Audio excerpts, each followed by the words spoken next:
Estamos de vuelta con Verónica Zapata del Instituto Peruano de Economía. Hola Verónica, ¿cómo estás? Empecemos hablando por la región San Martín. Tenemos un nuevo primer ministro y sería interesante conversar pues cómo hizo su anterior trabajo, ¿no?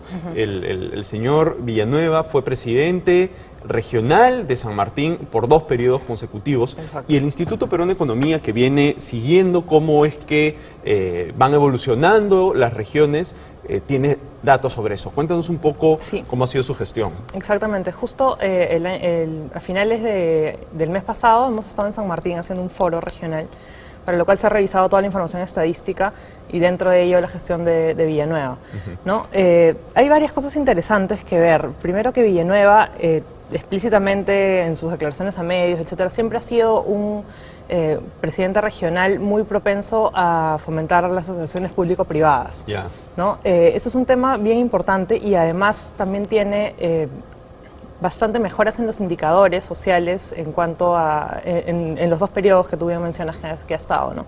La gestión de Villanueva inició en 2007. Entonces, por mencionarte algunas cosas, el ingreso por trabajo en la región San Martín se incrementó en 43% en ese periodo, versus un periodo anterior, la data que tenemos es 2001-2006, en el que simplemente había incrementado 1%.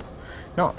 Tenemos eso en comparación con Perú, es un 1% versus cuando todo el país crecía 14% y el 43% versus un 34% de Perú. Entonces, en realidad, la situación se revirtió a favor de San Martín. Claro, San Martín es impresionante. Crece bastante más, exacto. En PEA adecuadamente empleada, la gente que tiene un trabajo adecuado, San Martín pasó de tener un 28% de PEA adecuadamente empleada en el periodo 2001-2006 a tener 64% de PEA adecuadamente empleada, ¿no? Eso es en comparación con 47% que tiene Perú como promedio nacional, ¿no?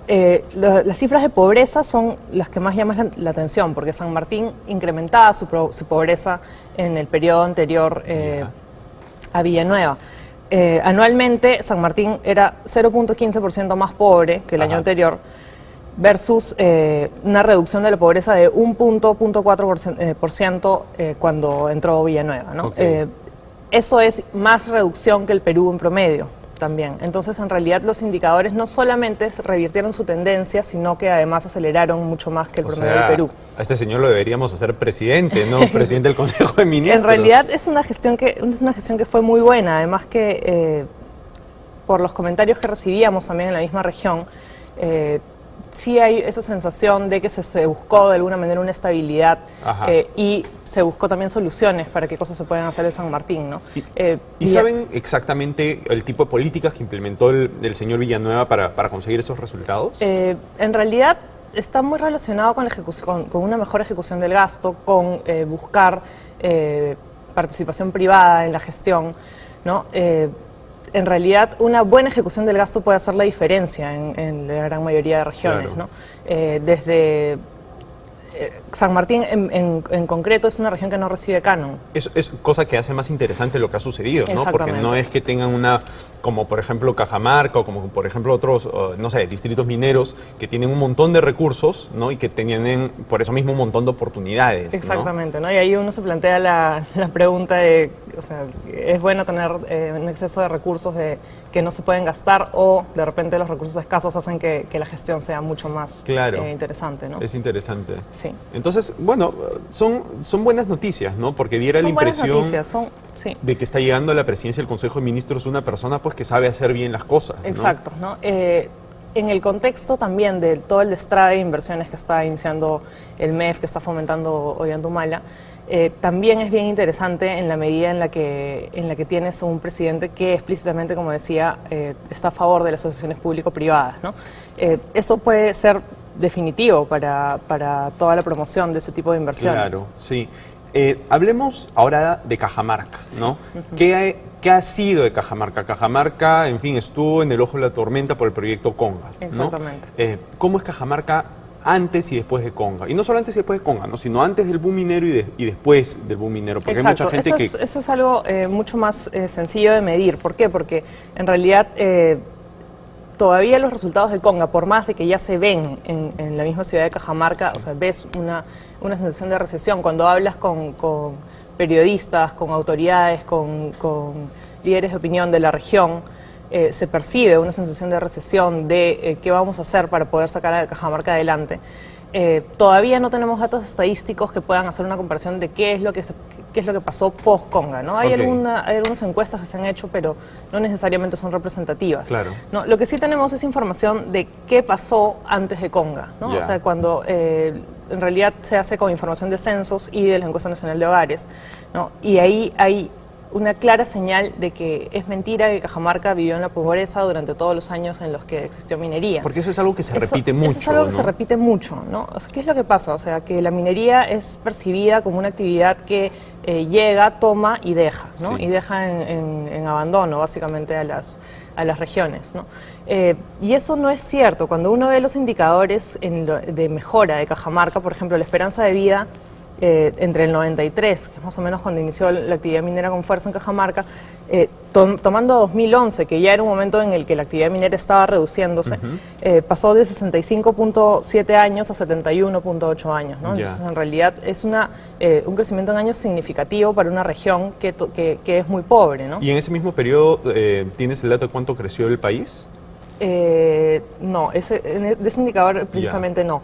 Pero lo que sí tenemos es un poco información de por ejemplo, cómo está la región en cuanto a sus provincias, ¿no? Okay. Entonces, en realidad, Cajamarca es una región que es muy diversa en sus provincias. Tienes a la capital de región, la misma Cajamarca, y después tienes Jaén, y después tienes a todas las otras regiones en niveles de más de 50% de pobreza. Ya. Y tienes un alto nivel de pobreza extrema también, ¿no? En realidad, ¿qué es lo que está pasando en Cajamarca? Si somos conscientes de que por la ley de canon minero, en realidad las instituciones más relevantes para Cajamarca son sus gobiernos regionales y locales, ¿no? Entonces, estamos viviendo un momento en el que Cajamarca está redistribuyendo mal, ¿no? Y está gastando mal. Entonces, ¿qué es lo que pasa? Que el señor Gregorio Santos en este momento primero trató de iniciar, luego de la paralización por Conga, cuando ve la reducción de sus ingresos derivados de la minería, también se genera mucho conflicto social. Ahora, en realidad el foro que estamos preparando en Cajamarca para la primera semana de diciembre trata de responder, o sea, ok, ¿qué se ha hecho con los recursos que han llegado por canon, ¿no?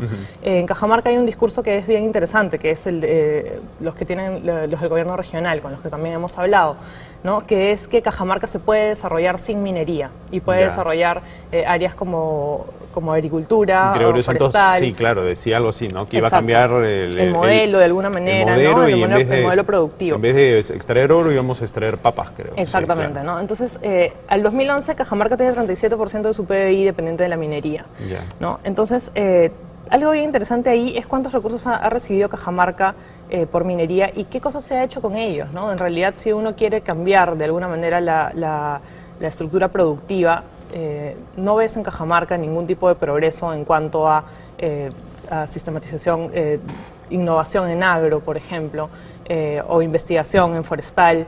En realidad no ves que se esté llevando a un cambio por parte del gobierno regional, ¿no? Entonces, en realidad el discurso ahí es un discurso vacío, que es algo que queremos atacar con cifras, básicamente, ¿no? Lo que queremos hacer en Cajamarca es justamente llevar expertos forestales, llevar expertos agroindustriales o agrícolas para decirle a Cajamarca, ok, o sea, si es que tú quieres desarrollar otra parte, tienes que desarrollarlo de esta manera, ¿no? Claro, de manera seria, no simplemente hacer declaraciones líricas. Por supuesto, ¿no? Entonces, en realidad, pero eso Cajamarca no lo puede hacer sin la minería. Los principales recursos de Cajamarca vienen por minería y eso es una realidad, ¿no? Y lo que estamos percibiendo es que es una realidad que está cada vez siendo más aceptada por la población. En realidad, el desempleo está súper fuerte y la sensación de tenemos que hacer algo por Cajamarca ya está mucho más latente, ¿no? Perfecto. Muchísimas gracias, Verónica. Gracias a ti. Bien, vamos a una pausa y volvemos. Scotiabank. Descubre lo que puedes lograr.